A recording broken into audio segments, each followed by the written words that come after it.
Hi guys, welcome back for another video. My name is Emily. If you are new here, thank you for clicking on my video. Don't forget to also click that like and subscribe button. Today we are going to be talking about the Hoya retusa. This is how you spell it if you're wondering. I've also heard that this is called the grass Hoya, which that kind of makes sense. It's kind of grassy like. It trails a little bit. It's super cute. Yeah, it's little tiny, the ends of the, I guess you call that the leaf, the ends of them, focus on the end, it almost has like a little like button to it, like it has like a little bump to it, kind of looks like almost like a toe or something along those lines. I wanted to tell you about this Hoya because one, I think it's really cool that it's kind of grassy looking. It's not like your typical Hoya. But I also want to talk about it because I actually care for this Hoya a little bit differently than I care for the rest of my Hoyas. So this one doesn't typically like to dry out quite as much as a lot of my other Hoyas do. Its roots are super thin, its leaves are super thin, so it doesn't hold a ton of water in there. So it just doesn't, because it doesn't hold the water, it just needs to be watered a little bit more often. So I water this one a little bit more often. I actually water it when I stick my finger in and the soil is dry to about there. So about halfway point, where most of my other ones, I wait till it fully dries out, just because it just likes to be watered a little bit more often, needs to be watered a little bit more often. I also give this one higher humidity than I give my other ones. This one, it does get the direct mist, fog, whatever you want to call that spray that comes off of my humidifier. It does get a little bit of that direct mist to it just because of its thinner leaves. I find that it helps it not dry out quite as much. So it's been super happy. It's giving me a whole bunch of new growth. Can you see how tiny and adorable those little leaves are that are like, they're right here. Can you see that? I don't even know if you can see that. They're so tiny, but that's okay. I do give this one like direct sunlight like my other Hoyas. Not crazy, but the sun, like right now it is currently 6:40 p.m.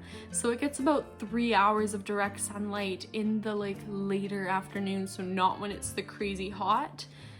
What else can I tell you about this plant? I personally have never had any pest problems with it. I assume that, I wouldn't say thrips because it doesn't really have anything to grab onto. Maybe mealybugs, because like it could easily like, because it kind of clumps in spots, so it could easily, a mealybug could hide in there. Also maybe an aphid. I don't think really thrips because yeah, it doesn't really have anything to hang on to, like there's not a thick leaf there. And I really wouldn't say like scale either, just because of the same reason. It doesn't really have too much to grab onto.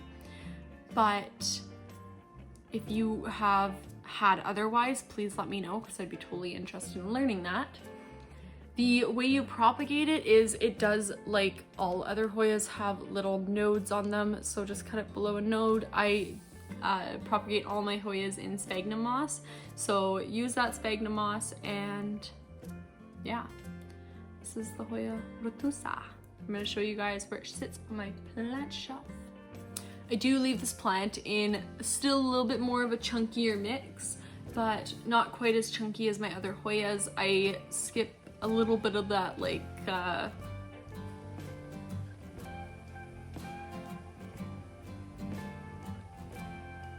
cactus soil.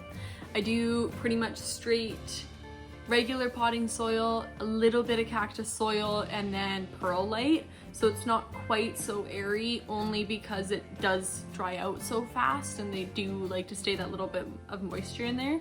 So that's why I don't quite use as much cactus soil. So it doesn't quite, that like the bark in there doesn't quite like soak up. Lastly, I do fertilize this plant about every 2 weeks with like a well-balanced fertilizer cut in half.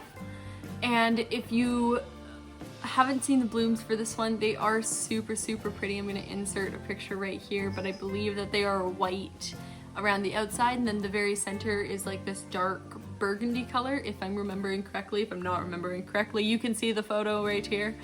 but that is what the flowers look like. I haven't gotten this one to flower yet, but I only just got this one last year and it was super, super tiny. So all of like everything basically that's sticking out from under the pot is new. Hi, Stinky Man. You can't eat the plant. You can't. No, you're not eating the plant. No, you're not eating the plant. Do you want to say hi? Come here. Ooh. Say hi, YouTube. Say I'm the cutest. That is everything I have to tell you guys about the Hoya Retusa, so I hope you like this feature Friday. And don't forget to hit that like button. Leave me a little like grass emoji or something along those lines to let me know you made it all the way to the end. I don't want to drop you, sir. Don't forget to like, comment, and subscribe. Bye!